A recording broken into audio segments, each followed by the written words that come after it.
इन सम्मान दिलाने वाली बेटी, सोना चांदी दिलाने वाली बेटियों के साथ में आएँ और उनको के साथ न्याय की लड़ाई में समर्थन करूँ। एक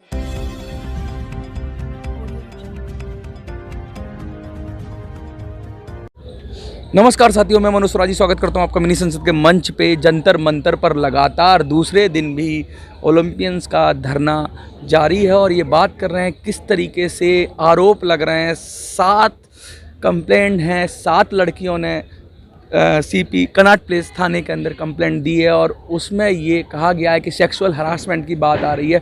पूरे देश का आह्वान किया गया था, जगह जगह से लोग आ रहे हैं, यूपी से भी कुछ लोग आए हैं। एक व्यक्ति हमारे को मिले हैं जो कह रहे हैं कि वो उत्तर प्रदेश के अलीगढ़ ज़िले से आए हैं। आइए बात करते हैं। सर, क्या ऐसा रहा कि आपको इतनी दूर से 120 किलोमीटर है दिल्ली से अलीगढ़? जी 120 किलोमीटर से अचानक आपको ऐसा क्या संदेश मिला कि आप उठ के चले आए? मैं पिछली बार भी धरने पर आया था और क्योंकि ये देश की बेटियों का और वो भी उन बेटियों का जिन्होंने सोना और चांदी जो देश को दिलाया है, पूरे विश्व में नाम दिया है। अगर उनके साथ भी ऐसा हो रहा होगा तो आप सोचिए कि अनजान व्यक्तियों के या जिनके कोई सम्मान नहीं है उनके साथ क्या हो रहा होगा। आपका कहने का मतलब है कि जो बेटियों की बात हो रही है, जो महिला उत्पीड़न की बात हो रही है, उस वजह से आपको वो सबसे ज़्यादा प्रेरित कर रही थी। खबर कहाँ से मिली आपको? टीवी पर मिली। अच्छा। मीडिया से ही मिली, इलेक्ट्रॉनिक मीडिया से। तो क्या लग रहा है अब यहाँ आकर सरकार के लिए, सरकार के को देख रहे हैं, कितना दम लग रहा है इस बात में कि जो आरोप लगे कितने गंभीर हैं? और देखिए, अगर कोई व्यक्ति घटना वास्तविक होती है तभी यहाँ बैठ सकता है, अन्यथा वो केवल पत्रकारों में चर्चा करके घर बैठेगा। यहाँ पर बैठी है, निश्चित ही उनके साथ कुछ अन्याय हुआ है। यहाँ पर तो जो लोग बैठे हैं वो कह रहे हैं कि उनके साथ नहीं, उन जो एक माइनर लड़की है और 6 लड़कियाँ वैसे हैं, जो वो लड़कियाँ उनके साथ हुआ है और वो कह रहे हैं कि वो अलग हैं, उनका भी डिस्क्लोज नहीं हुआ है नाम, क्योंकि लड़कियां हैं और उनके करियर की बात उठाई है। कल भी प्रश्न हुए थे पीसी में अंदर, तो वो तो नहीं है, उनके समर्थक लोग हैं। ये तो हमारे देश के संविधान व न्यायपालिका में भी ऐसी पीड़ित लड़कियों का नाम छुपाया जाता है, चेहरा पहचान छुपाई जाती है।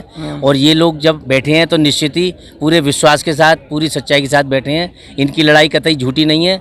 मैं अन्य लोगों से भी प्रार्थना करूंगा, निवेदन करूंगा कि वह भी देश की इन सम्मान दिलाने वाली बेटी, सोना चांदी दिलाने वाली बेटियों के साथ में आएँ और उनको के साथ न्याय की लड़ाई में समर्थन करूँ। एक बात बताइए कि लगातार जब पहले 3 महीने पहले धरना हुआ तो उसमें भी मान मुलव्वल वाली बात हुई, कमेटी वाली बात हुई, तो असल लड़ाई क्या ये नहीं लगता कि डीरेल हो रही है? जब लड़ाई शोषण पे हो रही है या सेक्सुअल हरासमेंट की बात हो रही तो उसमें और मुद्दे क्यों इंक्लूड किए जा रहे हैं? इस पे क्या कहेंगे आप? कभी कभी ब्रजभूषण को हटाने की बात होती है, कभी और बातें हो जाती हैं, कभी ये होता है कि लखनऊ के अंदर कैंप क्यों लगता है, या इस तरह की बातें आती हैं। तो असल मुद्दे से ध्यान डाइवर्ट नहीं हो रहा क्या? नहीं, ये तो सारे छल फरेब चलते रहेंगे। अच्छा, ये सारे छल फरेब तो चलते रहेंगे क्योंकि ब्रजभूषण शरण सिंह का पैसा बहुत बोलता है। लेकिन वो तो बोल ही नहीं रहे हैं, वो तो कोई रिप्लाई ही नहीं कर रहे हैं, कोई भी जवाब नहीं दिया उन्होंने, एक पीसी तक नहीं की और लगातार उन पर आरोप लग रहे हैं। बोल क्यों नहीं रहे हैं? वो उनका पैसा बोल रहा है, तभी वो बने हुए इस पद पे।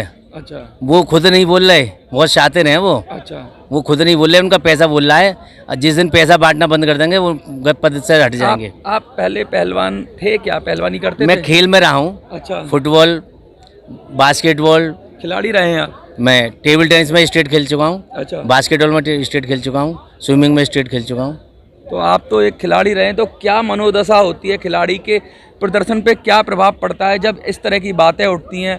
क्योंकि एक खिलाड़ी जब खिलाड़ी तैयार होता है तो बहुत कम उम्र होती है, कहते हैं माइनर भी होता है कभी कभी, तो वहाँ से शुरुआत होती है। अगर उसके साथ ऐसा व्यवहार होगा तो देश के लिए हम ओलंपिक जीतने की, मेडल जीतने की बात करते हैं, वो ओलंपिक तो छोड़िए, एशियाड में हम लोग पिछड़ रहे हैं या हम उसमें भी उतना अच्छा प्रदर्शन नहीं कर पा रहे हैं। तो ये सब चीज़ें जो कंट्रोवर्सी होती है, इससे कितना नुकसान हो रहा है देश का?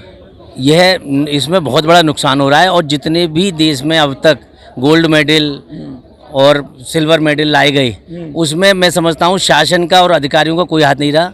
वे हमारे खिलाड़ियों के अपने बलबूते पे उनकी मेहनत का ही परिणाम रहा है।